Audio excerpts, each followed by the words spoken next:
মৰিয়নিৰ বৈদিহা চাহ বাগিচাত মৃত নাহৰ ফুটুকীৰ মৃতদেহ উদ্ধাৰ।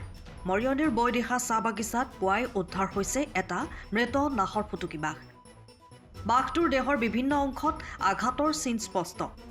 অৱশ্যে কি পৰিস্থিতিত বাঘটোৰ মৃত্যু হ'ল সেয়া বন বিভাগৰ তদন্তৰ পিছতহে নিশ্চিত কৰিব পাৰিব।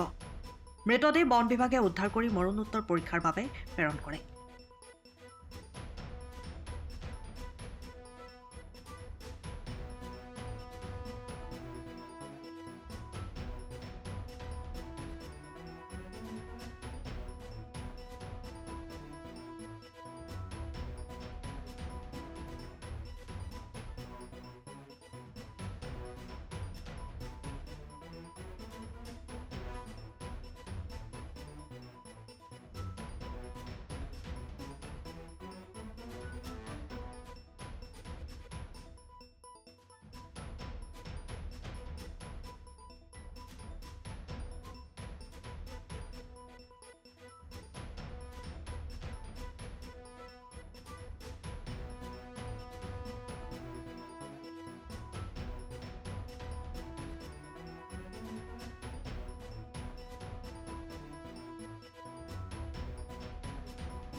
সময়ৰ খবৰ সময়ত পাবলৈ ফ'ল' কৰক টাইম অফ আছাম।